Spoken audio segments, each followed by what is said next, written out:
Institute of chartered accountants of India દ્વારા જાન્યુઆરી 2026માં લેવાયેલી CA final પરીક્ષાના પરિણામો જાહેર કરવામાં આવ્યા છે, જેમાં વડોદરા શાખાના 581 વિદ્યાર્થીઓએ પરીક્ષા આપી હતી, જે પૈકી 125 વિદ્યાર્થીઓ પાસ થયા. વડોદરા બ્રાન્ચનું 21.51% પરિણામ આવ્યું છે.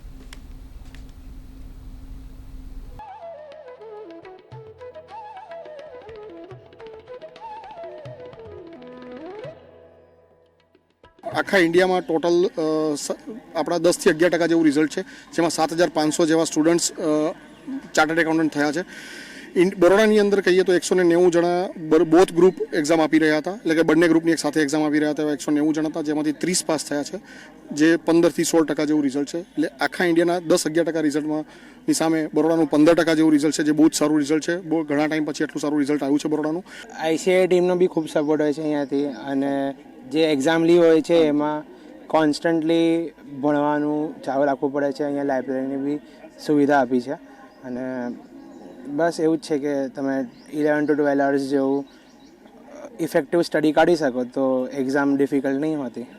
જેમ કહેવાય છે કે નેશનલ ઇકોનોમી માટે બહુ જરૂરી છે, જે સારા ડિસિઝન લે છે ફાઇનાન્શિયલ, એનું કોન્ટ્રીબ્યુશન કરી શકશે અને ઇન્ડિયાનું ઇકોનોમી સારી આગળ વધારશે. નવા વિદ્યાર્થી મિત્રો માટે મારે એટલું જ કહેવું છે, તમે કન્સિસ્ટન્ટ રહો, રોજે રિવિઝન કરો. ક્યુમ્યુલેટિવ રિવિઝનમાં મેઇન છે, લાઈક પરમ દિવસે અને પહેલાં જે ભણ્યું હોય આજે પહેલાં એ રિવાઇઝ કરો અને પછી તમે આ નવું ભણો. તેનાથી તમારી મેમરી પાવર પણ વધશે. અને CAમાં સિલેબસ એટલો વાસ્ટ છે કે આપણને એક દિવસમાં આખું પ્રિપેર કરવાનું થોડું ડિફિકલ્ટ છે. તો એના માટે તમે ડેલી રિવિઝન કરશો, થઈ જશે તમારું. વડોદરાની દીકરી થઈને એક ઓલ ઇન્ડિયા રેન્ક લાવો અમારા માટે, અમારા ફેમિલી માટે અને હોપફુલી વડોદરા માટે બી ખૂબ પ્રાઉડ મોમેન્ટ હશે.